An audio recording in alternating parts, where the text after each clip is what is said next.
Алардын мыйзамдары эң катуу. Чабыш алдында ишти иритүүчүлөрдүн, элчилик милдетти өтөбөгөндөрдүн, ажогу кыңыр кеңеш айткандардын, ошондой эле уурулардын баштары чабылат. Уурунун кесилген башын атасы өлгөнчө мойнуна илип жүрөт.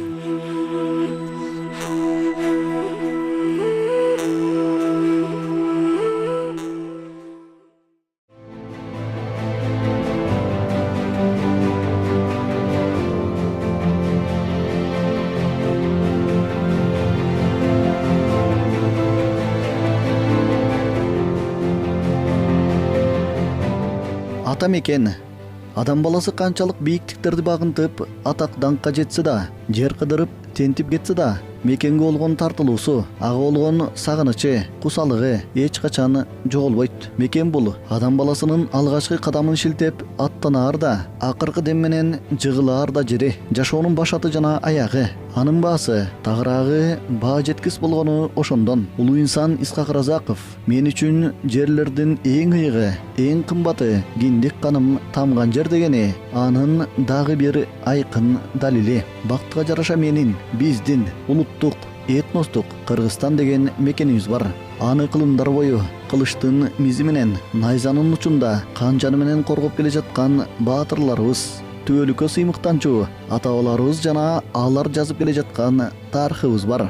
Ал эми Чыңгыз Айтматов мекенди алып кетүүгө болбойт. Болгону кусалыгын гана алып кете аласың. Эгерде мекенди кап сыяктуу ташып жүрүүгө болгондо, анда анын кадыры түккө да турбайт болчу деген жайы бар.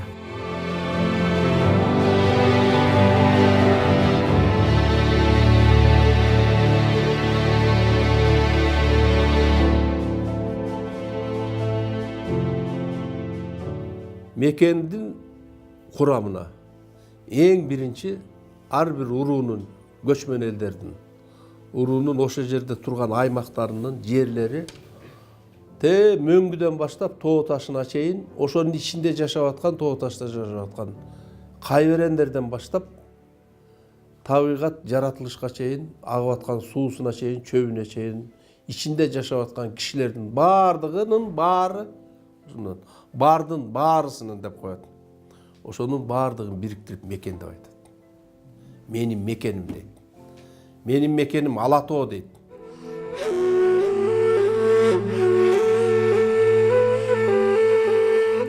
Желдей сызып куштай учуп, келген кеткени тымызым. Мекен деп ошол мекен өзүнүн аймагындагы ар бир уруунун ичиндеги ташынан баштап суусуна чейин, даже 15 күн эле өзүнүн бир журтунда, мисалы үчүн 15 айдан кийин ашпайт. Боз үйдү тиги барып жатса, астын чатырдын астын чатыр салат да дегенде бир. Андан шырдак салат, кийиз салат да. Ошонун астын көтөрүп көрсөңөр, жыттанып кетет, жер сасып кетет.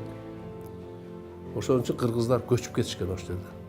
Башка жерге көчүп барышып, бир нече алыстыкка чейин.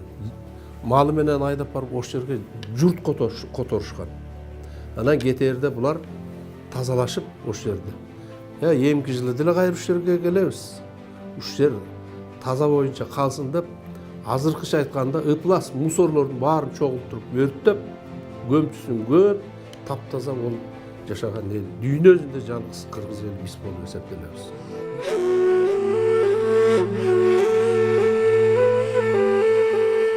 Кыргыз усталары курал жарак жасоодо өтө чебер болушкан. Кыргыз колунан чыккан темир курал бөтөнчө курч болгондугун, керик терисин да көзөп кеткендигин кытайлар жакшы билишкен жана летопистеринде белгилешкен.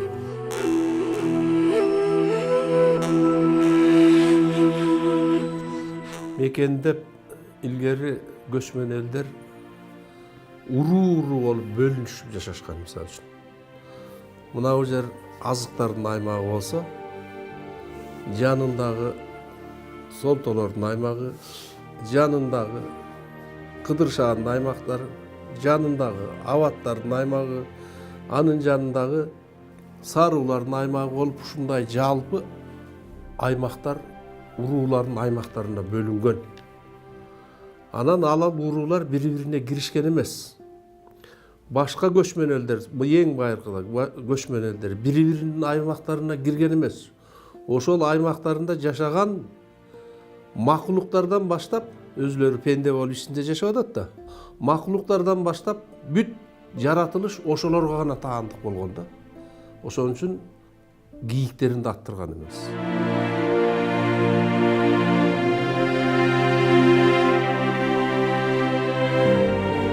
Элибиздин эр жигит эл четинде, жоо бетинде чептен эрдин күчүбек деген макалдары бүтүндөй бир философия. Ал кылымдар бою мекенди коргоо үчүн болгон күрөштөрдүн натыйжасы. Келечек муундарды туулган жерин коргоодо эң кымбат болгон жанындагы аябай күрөшүүгө болгон идеологиялык чакырык. Анткени кыргыз үчүн туулган жерден артык байлык, мурас болбос.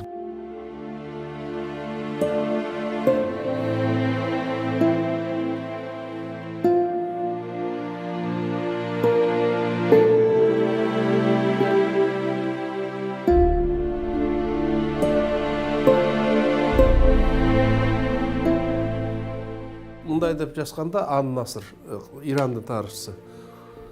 Тынччылык убакта дейт кыргыздар уруу болуп жер талашып чабыша берет бири-бири менен дейт да. А жалпы кыргыздын территориясына, ошо аймагына сырткы душман келип тийсе, мисалы үчүн кабар барат 10 башыга. 10 башыдан 10 бар да, мисалы үчүн. 10 башыга 10 кишини жиберсе, ал 10 башы өзүнүн 10 кишиси бар да. Ал эч кимден курал жарак сурабайт, тамак да сурабайт. 3 күндүк тамакты алат да жөнөшөт. Канжыгасында калканы, колунда кылычы, найзасы дегендей алып алып. Атты минип алып 10 башы 100 башыга колуштурушат. 100 башы 1000 башыга кошулат. 1000 башыдан дагы 10 үрүп түмөндөп өзүнчө бир армия болуп калат да. Ушул армия, ошол сырткы душмандарга келгендин дагы ошол жерине барышып туруп, душмандарды кабыл алышып туруп, ташын талкан чыгарган. Ошон үчүн булар кыргыздар дейт, тынччыл убакта уруу болуп чабыша берет. А кыргыздарга жалпы сырткы душман тийчи болсо, чагылгандын огундай чогула калып батыраак. Жер кайтарышкан эмес дейт буларчы. Ошол жерден душманды кубалап чыккан, жеңишкен дейт да. Биз ушундай жашаганбыз. Байыркы доорлордо тамекенди коргоо деген кызмат эң алгачкы общиналык коомдо пайдаланылып келген. Башка айтканда, атамекенди коргоо деген кызмат бул азыркы укуктук тил менен айтканда укук коргоо кызматтарынын катарына кирет. Укук коргоо кызматтары качан пайда болгон десе, алгачкы общиналык коомдо адамда укук пайда болгондо укук менен чогуу пайда болуштур. Бул байыркы пайда болгон ушул укук коргоо кызматтары кимдерден коргошкон?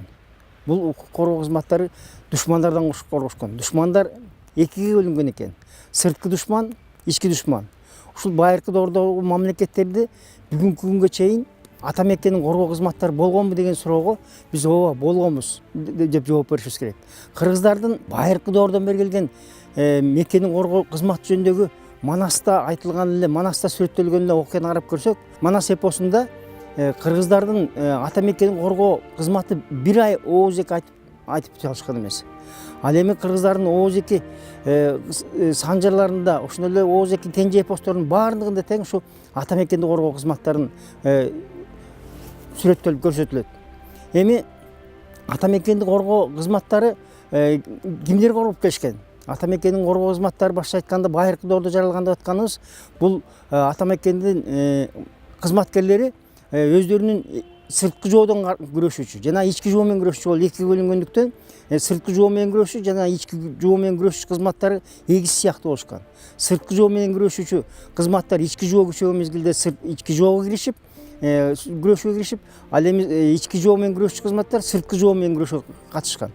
Башка айтканда, бул эки кызмат эгиз сыяктуу кызмат болушкан да. Бул кызматтар эгерде кокусунан бирөөсү эле жок болуп кетсе, анда мамлекет дагы, улут дагы жок болуп кетүү коркунучуна келишкен.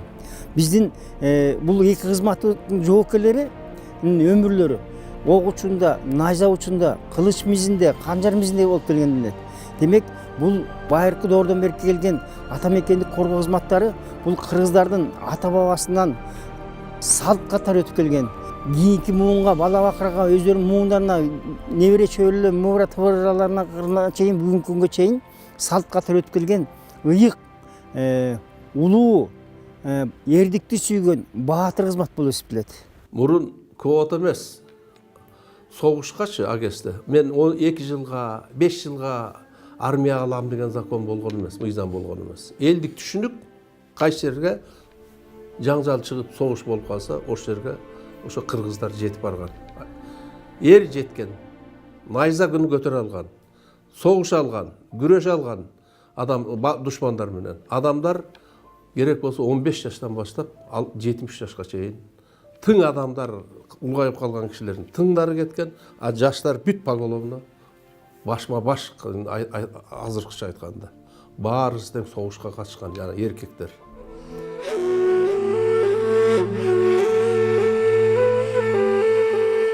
Жоо миң болсо да жалтанбастан тоодон кулаган таштай жымырылып, жалгыз качырып, не түн, не күн болсун аңгекти, аңды карабай жоого аралап быт чытын чыгарып салышат. Же өзү өлөт, же жоону качырат. Мындай баатырларды киши пишери деп атаган. Мындай баатырлар Кыргызда боло келген. Биринчи баатыр ушул.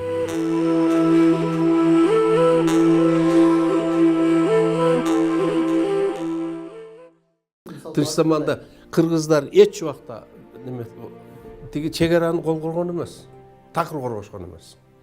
Азыркыдай чегара болуп алып ошол жерде жаткан эмес. Азыркыдай болуп застава болгон эмес. Же болбосо илгерки заманда боз үйдү тигип алып туруп, курал жаракты ошол жерге боз үйгө топ-топ коюп туруп, чогултуп туруп баккан эмес. Просто жанагындай тышкы душмандар келсе, бир киши чабарман жиберет, 10 башыга, 10 башы 100 башыга кошулат, 100 башыдан 10 бирилип 1000 башыга кошулат, 1000 башыдан 10 бирилип туруп түмөн болуп ошол жерде чогулабыз деп сүйлөшүп алышчу да. Ушундай чогулушкан мурун. Мисалы үчүн сен 10 башысың да, сенин 10 кишиң бар. Сен 11-чисиң. Сени 10 башы дейт. Мынабул бала дагы 10 башы. Мынабул бала да 10 башы. Ошондой 10 башыдан бирилип мага келесиңер. Мен 100 башымын да. Ошо аталып калганбыз уже. Менин 10 кишим бар артымда. Дейм да.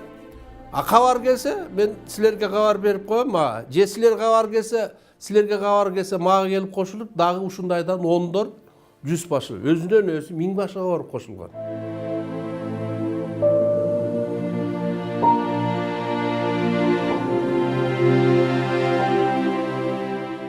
Ошентип кылымдар бою кылычтын мизи менен найзанын учунда жашаган жоокер элибиз Совет бийлиги орногондон кийин өзүнүн жаңы замандын шартындагы армиясын түзүүгө киришкен. 1918 октябрь социалисттик революциясынын 2-жылында 20 март күнү жумушчу дыйкандардан кызыл армия түзүү чечими кабыл алынган эле. Ошол мезгилде Кыргызстан дегеле Түркстандагы абал курчуп, бир тарабынан ак гвардиячылар, экинчи жагынан басмачылык топтор революциянын бийлигин тааныбай, каршылык көрсөтүү, куралдуу мүнөзгө ээ болгон. Андыктан Түркстан фронту мусулман пролетарларына кызыл армия түзүү жөнүндөгү жоо кабыл алган.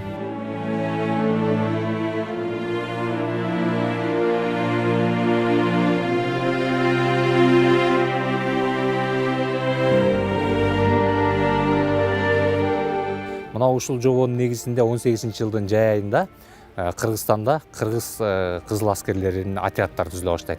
Ага алгачкылардан болуп Жусуп Абдрахманов, Абдыкадыр Орозбеков, Жайнак Саадаев, Ташкудай Бергенов, мына Манасчы Саякбай Каралаев, Ооз комузчу Адамкалый Байбатыров жана башка Кыргыздын көрүнүктүү жана белгилүү эр азамат уулдары кызыл армияга биринчилерден болуп тартылышкан.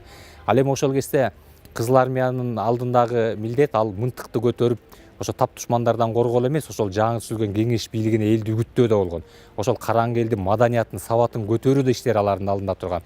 Анткени ал кызыл армияга жөнөкөй эле кишилерди тарта берген эмес, акыл эси жайында, дене түзүлүшкө ээ, саясаттан билими бар, мындай элге үлгү болчу кишилерди тартканда, алар турган турпаты менен кызыл аскердин кийимин кийип, ушул элди ошол кеңеш бийлигине үндөө иштерин да кабыл алган. Ал менен кошо эле мына кызыл жоокерлер өздөрү баарыбызга белгилүү аттарды мүнөп жүрүшкөн, ошол атты багууга, өз кийимдерин тыккан кийүүгө, өз жанын камсыз кылууга дагы өзлөрү жоопкерчилик болушкан. Ал эми бул 1918 жылдан 20 жылга чейин мына ошол Иманалы Токпаев башында турган кыргыз атчандар эскадрону ак гвардиячыл атаман Мамонтов Кихтенконун бандасын талкуулоого катышат. Ал эми 1920 жылы Наманган шаарында кыргыз атчандар эскадронунун командири, белгилүү ушул кыргыздын аскер жетекчилерин бир деп койсок болот, Арсынал Осмонбеков ушул Мадам Минбектин, Калкожонун, Көр Шерматтын бандаларын басмачылык топторун талкалоого да катышканда, мына ушинтип 20-жылдары 18-20 жылдары алгачкы кызыл армиянын отряддары түзүлгөн.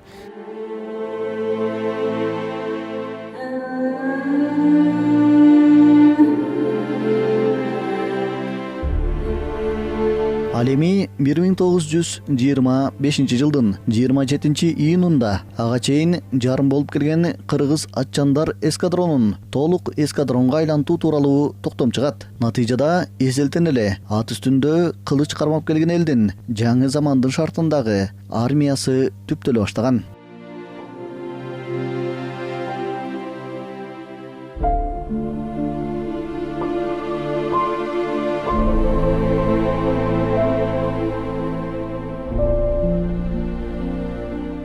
Ушул буйруктун негизинде кошчу сайысу жана большевиктик партиялык комитети 1903 жана 1906 жылы туулган уландарды аскерге тартуу милдетин алда коет да. Анан ага жетекчиликти Борбордук аткаруу комитетинин төрагасы Абдыкадыр Орозбеков жетекчилик кылат. Анткени ал аскерге тартылып аткан жоокерлердин диний көз карашын жана анын саясий сабаттуулугун текшерген атайын комиссия болгон. Мына ошол комиссияга Абдыкадыр Орозбеков өзү жетекчилик кылат. Ал эми бул кыргыз атчандар эскадронунун командирлигине граждандык согуштун белгилүү баатыры командир Вахалов жетекчилик кылат да, комиссарлыгына Мамашев жетекчилик кылган. Эми совет бийлигинин мезгилинен кийинки тарыхты карап көрсөк, могул жерде мынакей эстелиги турган Жусуп Абдрахманов, Иманалы Айдарбеков, Абдыкадыр Орозбековдор булар биздин ошол мезгилдеги ички жоо менен кармашкан, ички душмандар менен кармашкан кызматкерлер, ошолордун кол башчылары, ошолордун жетекчилери болушкан.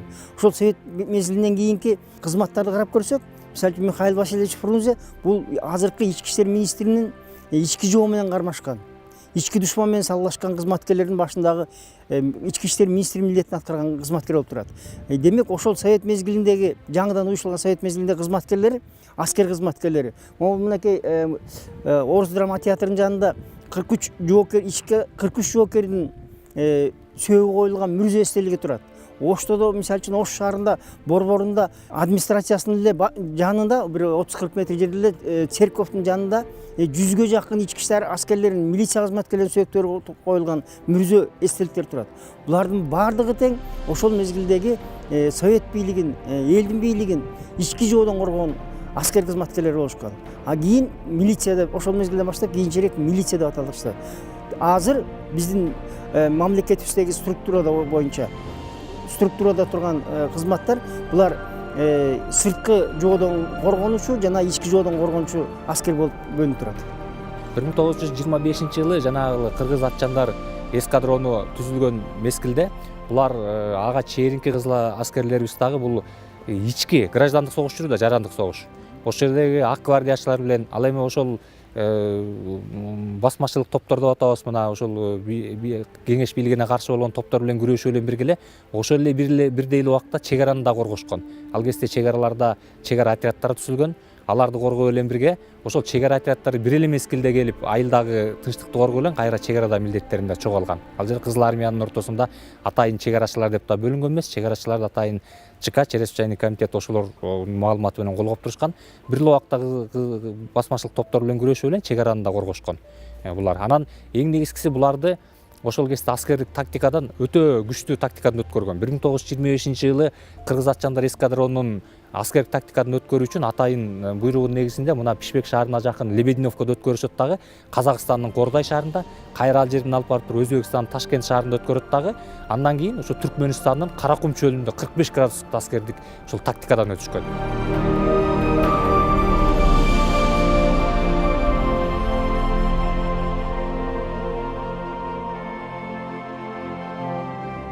Ал Ал эми 1927 жылдын октябрында мурдагы эскадрон эми атчандар дивизионуна айланат. Анткени тарыхтан маалым болгондой 1927 жылы Кыргыз Автономиялуу Республикасынын жогорку бийлик органдары толугу менен түзүлгөн мезгил эле. Алсак Борбордук аткаруу комитетине жогоруда сөз болуп жаткан Абдыкадыр Орозбеков шайланып, ал эми эл комиссарлардан куралган өкмөттү Жусуп Абдрахманов жетектеп калган.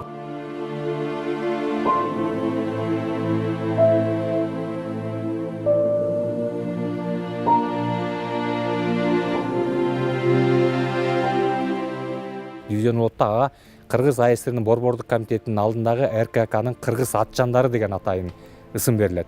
Бул атчандар дивизионунун калыптанышына ошол кезде Кыргыз АСРнин эл комиссарлар кеңешинин төрагасы Жусуп Абдрахманов менен Борбордук аткаруу комитетинин төрагасы Абдыкадыр Орозбековдор өзгөчө таасирин тийгизген. Анткени экөө тең кызыл аскерден тарбияланып чыккандыктан ушул аскер дивизионго өзгөчө көңүл бурат дагы. Ташкенттеги жөө аскерлерди бүтүп аткан офицерлерден кыргыздарды окутуп, ошол жердеги бүтүп аткан Кыргыздын келечек офицерлери Аден Исламбеков менен Турдубек Усупбековдорду командирликке, ошо эскадронун командирлигине тартышкан. Ал эми 1932 жылы бул атчандар дивизиону атайын атчандар полку болуп кайрадан түзүлөт. Мына ушул 32 жылы түзүлгөндөн кийин бул кыргыз атчандарынын полкунун аскер жетекчилеринин тагдыры 1937 жылкы репрессия барып атакалат. Анткени баарыбызга белгилүү 37 жылы репрессия баардык чөйрөнү камтыгандыктан бул аскер кызматкерлерине жеткен. Мына Советтер Союзу боюнча 5 Советтер Союзунун маршалы 3-өө Егоров, Блюхер, Тухачевскийди камап атып салышкан. Ал Кыргызстандан да аскерлерине жетет да, кыргыз эми эл душмандарын же болбосо социал турам партиясынын аскердик бөлүгү деген шылтоолор менен ушул кыргыз атчандар кавалериялык дивизиясынын алдындагы полктун алдындагы офицерлерди камоо иштери башталган. 30-жылдардын соңунда бийликти баардык социалисттик республикаларда толугу менен коммунисттик партия колго алгандан кийин бир аз да болсо тынчтык өкүм сүргөн. Бирок 1939 жылы башталган экинчи дүйнөлүк согуш, фашисттик Германия ошол кездеги деги эле дүйнөлүк тарыхтагы эң ири державага кол салган. Ошентип 1941 жылдын 22 июнь күнү таңкы 4:30 Улуу Ата мекендик согуш башталган. 4 жылга созулган каардуу согушка ошол кезде Совет мамлекетинин бир бөлүгү болгон Советтик Кыргызстандан дагы 363.200, башкача айтканда ар бири 5-чи жаран аттанган. Арасында 1395 аялдар эле. Алардын 90.000 каза болуп, 73-ü Советтер Союзунун баатыры болушкан. Ошондой эле Москваны коргоп калган 28 панфиловчунун катарында биздин мекендештер дагы көп эле.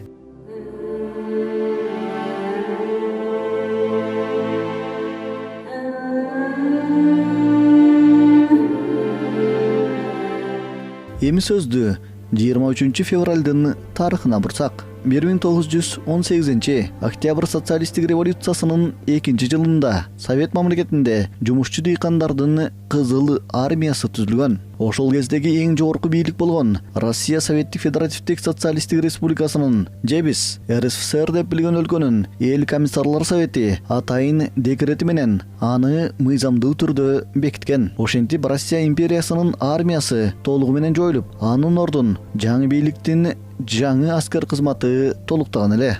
Ал эми 1922 жылы жогоруда айтылган РСФСРдин эл комиссарлар совети 4 жыл мурда Кызыл армия түзүлгөн датаны Кызыл армия жана флот күнү деп расмий бекиткен. Кызыгы бул ирет андагы жумушчу дыйкандар деген сөз алынып салынган эле.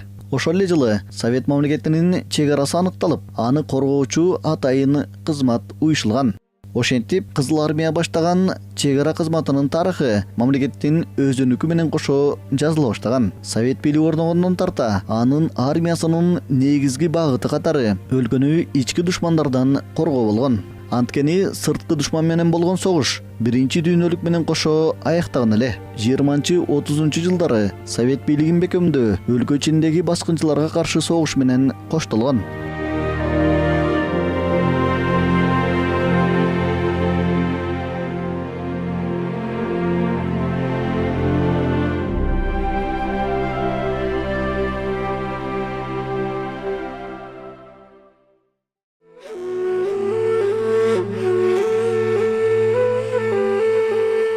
Колу сынса мойнуна таңып алып, буту сынса канжыгасына байлап урушкан. Аккан кан бетин жууса да шыпырып коюп согуша берген. Суусаса атынын терин жалап жүргөн. Мындай баатырды кара көк же көк жал деген.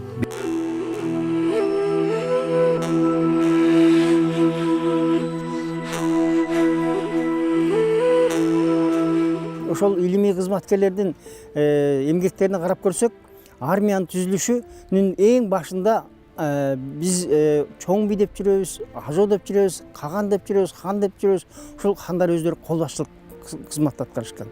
Андан кийинки армиянын түзүлүшүн карап көрсөк, азыркы армиядагы эле түзүлүш сыяктуу отделениябыз 10 башы, 50 башы, 100 башы, 1000 башы, андан кийин аскер башы, анан түмөн башы болуп келет дагы. Эң башында ошол армиянын аскер кызматынын башында мамлекеттин башчылары өздөрү турушкан. Азыркы күндө дагы биздин президентибиз бүгүнкү күндөгү армиянын башында кол башчы жетекчи катарда.